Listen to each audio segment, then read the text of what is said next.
কালকে মানে আমার মানে আমার বেতন ছিল তো 9 তারিখে, ওই যে সামনের মাসের বেতন।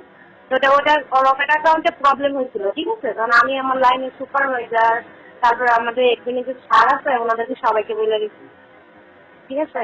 ওনারা বলছে আচ্ছা ঠিক আছে যাও। আমি গেছি, শুধুমাত্র আমার পিএম স্যারের বাদে আর কি সবাই বলে গেছি। এখন ওই যে আমাদের যে পিএম স্যার উনি আর কি আজকে বলতেছে যে আমি গেছি, তো আমার দাঁড় করাইছে নিয়ে একদিনে, বলতেছে তুমি আসো নাই কেন? তো আমি বললাম যে স্যার আমার তো রকেট অ্যাকাউন্টে প্রবলেম হয়েছিল। প্রবলেম হয়েছে কয় ঘন্টা লাগছে? আমি স্যার ওইখানে গেছি লাঞ্চের টাইমে, তো ওনারা লাঞ্চ করছে আমাকে বসে রেখা, তো লেট হয়েছে এই জন্য 3:30 বাজছে। আর আপনাদের এখানে তো আমি তো গেট পাস নিয়ে দেয় না যে ঢুকবো কিভাবে, এই জন্য আর ঢুকতে পারিনি। তারপর ওর কাছে যে তুমি আসো নাই কেন? স্যার আমার প্রবলেম হচ্ছিল। তারপর ওনারা বললো যে মানে আমাকে কি করবে না, আমাকে রাখবে না, ডিউটি দেবে না। আপনি ছুটি চাইছিলেন কার কার কাছে? Line supervisor? হ্যাঁ সুপারভাইজার ওনারা সবাই দিচ্ছে, শুধুমাত্র আমার পিএম স্যার ছাড়া আর কি, আর এডমিনের স্যার। হ্যাঁ, আপনি তো গেছিলেন ওই বেতন উঠাইতে, কোম্পানি বেতন দেয় সেই বেতন উঠাইতে রকেটে গেছিলেন। হ্যাঁ বুঝলেন, আপনি বেতন ওঠানোর জন্য রকেটে গেছিলেন। রকেট রকেট বলতে কি আমার অ্যাকাউন্টে সমস্যা হয়েছিল, ওই জন্য গেছিলাম আর কি। আর ওখান থেকে আসতে যায় দেরি হয়ে গেছে, এই জন্য গেটে আর ঢুকতে দেয় নাই, যেহেতু গেট পাস করা গেছেন, প্লান্টে গেছেন। না মানে ঢুকতে দেয় নাই, হ্যাঁ ঢুকতে দেয় নাই। তারপরে আমি আজকে গেছি, যাওয়ার পরে আমাকে যে এখন পর্যন্ত তারপরে আসছে। এখন আমাদের যে ডিএম স্যার আছে উনিও বলছে যে আমাকে কাজ দেওয়ার জন্য, এখন আমি লাইনে কাজ করি, আমাকে বলছে ফিনিশিং এ যে আমি হেল্পারি বলতে। আমি তো স্যার অপারেটর, আমি কেন ফিনিশিং এ হেল্পারি করবো বলেন? বুঝছি, মানে জিএমও বলতেছে আপনার বিষয়টা বুঝতে পারছে, এবং এই স্যার বুঝতে পারছে। এই স্যার বুঝতে পারছে বলতে পিএম তো ফোন ওরে নেই করবে, পিএম বলতেছে না এরকম মেয়ে আমি রাখবো না। মানে আমার প্রবলেম কি আমি জানি না, আমাকে রাখবে না। আমাকে এইটারে বললো, এইটারে বলার পরে আমাকে গেট পাস দিল, বললো তুমি চলে যাও। এখন আমি চলে আসছি, বুঝছেন? আপনার অফিসের নাম কি জানো? ওই যে আলম টাওয়ার, এটা হলো যে Bravo apparels manufacturing limited, Tongi না? হ্যাঁ টঙ্গী। এখন আপনি কি রিজাইন দিয়ে দিচ্ছেন? না আমি কোনো রিজন দেই নাই, এবং আইডি কার্ড নিয়ে আসছি, আর আমাকে গেট পাস দিয়ে দিচ্ছে। বলতেছে আমার নামে নাকি শোকজ দিবে, আমি এই করছি সেই করছি, আমি মানে কোম্পানি যা যা ক্ষতি করে আমি নাকি করছি, এগুলো নাকি আমার নামে দিবে, আমাকে ভয় দিতে দেখাইছে। এক কাজ করেন, আপনারা শোকেস দিন, কারণ মুখ দিয়ে অনেক কথা বলবে, ওই শোকেস দিলে শোকেসের জবাবটা দেখি ওরা কি লেখে, জবাব দিয়ে দিবেন। হ্যাঁ, হ্যাঁ যে ওরা কি শোকেস করে, কিন্তু কোথাও কোনো সাইন দেবেন না। আইডি কার্ড জমা নিয়ে নেছে নাকি? না আমি আইডি কার্ড সবকিছু আমার কাছে আছে। আইডি কার্ড রাখবেন, এবং আগে যদি নেওয়ার সম্ভাবনা থাকে গাড়ি নেওয়ার এরকম অভ্যাস থাকে যে গাড়ি নিতে পারে, তাহলে ফটোকপি করে রাখবেন এক কপি। না ফটোকপি আছে, এখন আমাকে তো বলে দিচ্ছে যে চলে যাও তুমি, এখন তো আমি চলে আসছি, আমার আইডি কার্ড কিভাবে নিবে? আপনি আবার কালকে যাবেন অফিসে, গেলে শোকেস নিয়ে আসবেন, যদি ওরা শোকেস দেয়। হ্যাঁ আপনারা তো মুখ দিয়ে বললে যে আপনাদের এটা প্রমাণ হয়। আমাকে তো যাইতে বলে নাই যে কালকে আসো, আমাকে বলে নাই। যখন আপনি যাবেন না তখন শোকেসে লাগবে কি জানেন, যে অমুক দিন আসে নাই, পরের দিনও আসে নাই, পরের দিনও আসে নাই। আপনি যাইবে, যাওয়ার পর ব্যাপার আমাকে তো বাইরেও করেন নাই, শোকেস হতেন নাই, তা আমাকে দেন, আমাকে যে মুখ দিয়ে আসতে না করছেন, এটা তো দলিল হলো না। আপনি যদি মুখ দিয়ে মামলা করেন হবে, লেখালেখির ভিতরে যাইতে হবে না। ওরাও আপনার যে অভিযোগগুলো করতে কইছে শোকেস দিবে, ওটা লিখিত আকারে না দেওয়া পর্যন্ত আপনি এখনো চাকরি আছে। ওই শোকেসটা হাতে নেবেন, আপনি যাইবেন, যাই দরকার লাগবে ফিরে আসবেন। তারপরে শোকেস দিলে সাইকেল শোকেস আমরা কি করবেন করেন, আমার বাইর করে দেন, রিজাইন আমি যাবো না, আপনারা আমার বাইর করে দেন। শোকেস বের করে দিছি তো, বাইর করে দিতে। হ্যাঁ তাইলে মানে মুখ দিয়া না, রিজাইনও নেই। হ্যাঁ বলছে তুমি চলে যাও, আর বলে এটা বলে দিছে। আচ্ছা, এটা এই স্যার বলছে। এই স্যারের নাম কি? হ্যাঁ এই স্যার। আমাকে যে গেট পাস যে বের করছে, এক কপি তো গেট পাস আমার কাছে এখন আছে। কি ওই গেট পাসে কি লেখা? গেট পাসে লেখা আমার পারিবারিক সমস্যা লেখা। ওটা কি মানে কয় বেলা ছুটি, কয়টা থেকে কয়টা, টাইম লাগছে না? হ্যাঁ তারিখ লিখছে, আর 11টা থেকে গেট পাসে। গেট পাসে তো টাইম দেয় যে আপনার ছুটি নেন 2 ঘন্টা 3 ঘন্টা, তো ওখানে টাইম কয় ঘন্টা আপনার ছুটি? 1 ঘন্টা 1 ঘন্টা। তো 1 ঘন্টায় আপনার ছুটি আপনার বাইর করে নেয়। ওরা সালা কি করে বুঝছেন, আপনারা বুঝাইবো বাইর করে দিছে, এবার আপনি যখন মামলা করেন তখন কবে আমরা করে বাইর করি নাই, তাই কইব। এইগুলা কৌশল। ওরা ইচ্ছে করলে আপনারা শোকেস করে দিতে পারে যে 7 দিনের জন্য সাসপেন্ড, ওটা করলে একটা দলিল আপনি হাতে পেয়ে গেলেন। এখন মুখ দিয়ে কইতেছে একটা, আপনাদের দিচ্ছে 2 ঘন্টা ছুটি।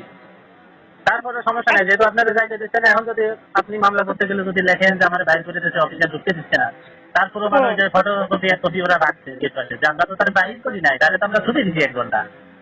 আমাকে তো বললো যে আপনি আর আসবেন, এটা বলে আমাকে বের করে দিল। ওটা বলাই কোনো যায় আসেন, আপনি আবার জানেন যাই হোক, আপনি আমাদের তো এখানে লেখছেন গেট পাস নিয়ে যাবেন আবার, ধরুন আপনি যদি লেখছেন 1 ঘন্টা 2 ঘন্টা, তাহলে এখানে লিখে দেন যে তুমি কালকে থেকে আর আসবে না, এটা লিখে দেন।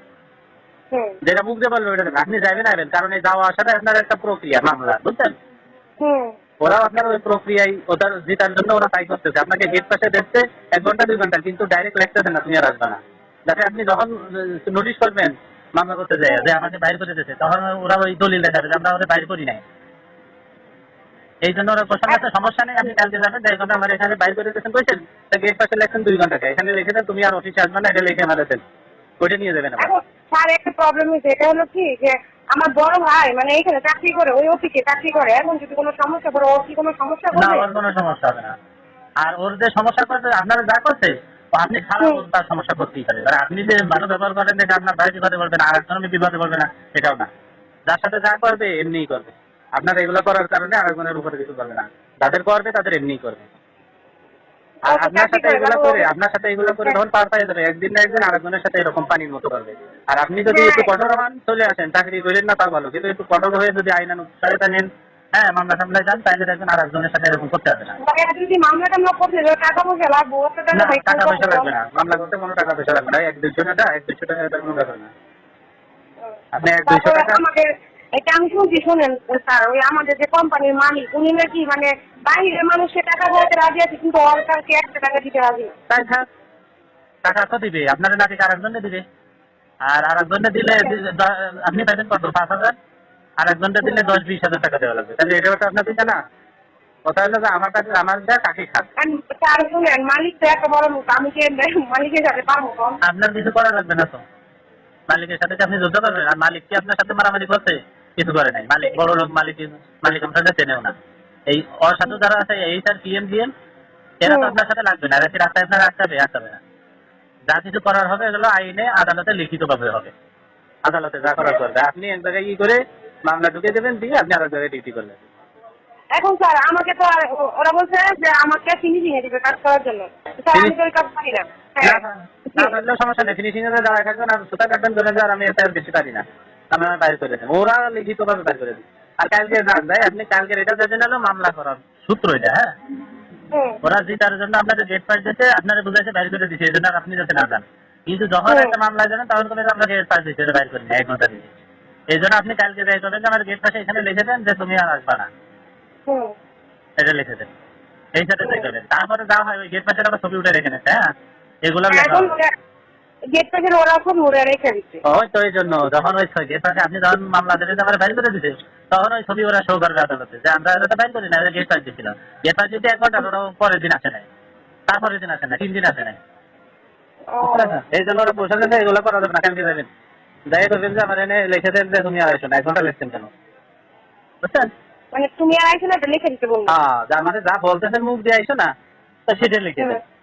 আর আপনি যে বলতেছেন যে কালকে আসবেন না, তাই এটা তো মুখে বলতেন, এখানে লিখে দিয়েছেন, এটা লিখে দিয়েছেন 1 ঘন্টা কেন? আপনি এগুলো করেন। আমি বলছিলাম পরে আমার ভাই বলতেছে যে তোর লেগে পরে আমার চাকরি যাইবো। ওর তোমার আপনার ভাইয়ের এমন একজন আছে এমনি চাকরি যাইবো, শুধু আপনার ভাই না, ওই কোম্পানিতে অনেক লোকের এমনি চাকরি যাবে আপনার মতো। আপনার কাছে থেকে আপনার বোন কি আপনার মতো করতে এরকম মামলা টামলা, এই জন্য আপনার কাছে না, এটা বুঝতে হবে। আর আমরা এগুলো বুঝি না দেখে তো রাস্তার সাথে এগুলো করে। হ্যাঁ এটাই তো কথা, এরকমই করে। তখন যে ঈদ ছবি জানেন 3টা চ্যানেলে থাকতেছি, 3-4টা কাজ দিই, তার 8 দিন মনে দিব, খাটাই হয় 14 ঘন্টা কত যেই করতে, মানে অনেক 6 মাসে কোনো বোনাস যায় না, 1 বছরে বোনাস দেবে না, বাচ্চা হলে টাকা দিতে যায় না, অনেক সমস্যা। তারপরে মানুষ অনেক কাজ করে, যেগুলো আপনার ওভারটাইম করাইছে ছুটির জন্য জেনারেল, এইগুলো টাকা পাবেন তো, কাজে না করলে এগুলো টাকা। এখন তো স্যার এগুলো পাবো ঠিক আছে, কিন্তু আমার মানে আমি বলছি আমার টাকা দেন, আমি গেলে টাকাও নেই নাই, এগুলো তুমি রিটার্ন দাও তাহলে টাকা দিব। তাহলে এবার বোঝেন আপনার ডিজাইনের মূল্য কি? তাহলে ওরা রিটার্ন না দিয়ে আপনার গেট পাশে বাইর করতেছে, তার কারণ ওই দলিল যায় ওরা চাচ্ছে যে আমরা তাদের দিচ্ছি 1 ঘন্টা ছুটি, তারা 2 দিন 3 দিন আসে না, এই জন্য হয়তো তার আগের দিন আসে নাই, তারপরে আইসে গেট পাশে ছুটি নিয়ে গেছে, তারপরে যেন আবার আসে নাই, এই জন্য তাকে আমরা বাইর করে দিচ্ছি। এটা অপরাধ বানাচ্ছে, আপনাকে তৈরি করাচ্ছে। তা আপনি আবার যাবেন, যাই যাবেন আমার এখানে লিখে দেন যে তুমি আর আইসো না, আর যতদিন না দেবেন তা আপনি তোমার আমার চাকরি যায় নাই, তাহলে আমি আমার আসবো না, কি করবো? তারপরে এবার কালকে যাওয়ার পরে যদি আবার ঘটনা ঘটে, তারপরে আর যাওয়ার দরকার নেই, তোমার এরকম বারবার যাচ্ছে, অপমান করতেছে, ভয় দেখাচ্ছে, হ্যাঁ আপনি কালকে যান, যাই আবার একবারে চলে আসেন। শোকেস দিলে ওর উত্তর সঠিকভাবে দেওয়া হবে যে আপনি গেছেন কোম্পানি আপনার অ্যাকাউন্ট কেন করলো, টাকা হাতে ছিল না কেন, রকেটে কেন দিল, আর রকেটে করতে করতে এটা ভুক্তভোগী হইতে দেয়, এগুলা সমস্যার কারণে আমার চাকরি গেল, এটা অপরাধ কোম্পানির হবে, বুঝছেন? হ্যাঁ ভাই দেখেন একটা জিনিস, আমি যেটা বলি আমার রকেটটা যদি সমস্যা না হতো সত্যি আমি করতাম না। এর সমস্যা হয়েছে বিধায় কিন্তু আমি গেছি, আর ওনারা আমি সবাই জানাই গেছি। এখন ওইখানে যদি দেরি হয় কিংবা আগে পিছিয়ে সমস্যা হয় সেটা কি আমি কিছু করতে পারবো বলেন? না, এটা কোম্পানির টাকা আপনার হাতে দেওয়ার কথা, ও রকেটে দিতে দেয়, আর রকেটে দিতে দিতে এই সময়টা যাইতেছে, এটা কোম্পানি সময় দেবে না। সেটা তো এই জন্য সুকেশ দিলেও লাভ, সুকেশ দিলেও আপনি উত্তর দিতে পারবেন ওটা। আমার বলতেছি কি জানেন ম্যাডাম, আমার নামে ওই যে ওয়েলফেয়ার ম্যাডাম বলতেছে আমার নামে নাকি 10টা রিপোর্ট দিব, 10টা রিপোর্ট আমি অসদাচরণ করছি, আমি খারাপ ব্যবহার করছি, সিএমজি এর সাথে ঝগড়া করছি, লাইনে মারামারি করছি। ওইটা লিখিত দেবে, ওরাও লিখিত দেবে, লিখিত উত্তর লিখিত ভাবে দেওয়া হবে। মোট কথা আপনি চাকরি করতে পারবেন না, যতই ভালো হন চাকরি করতেই পারবেন না, তাই এরকম সিস্টেম করবেন যেটা কারোর সাথে এরকম না করতে পারে। এই হলো উদ্দেশ্য। তা আপনি কালকে যান, যেহেতু ঈদের আগে তো আর আপনার চাকরি হবে না অন্য কোথাও, আপনি কালকে ওখানে হাজিরা দিয়ে ওদের ওইগুলো বলে চলে আসেন।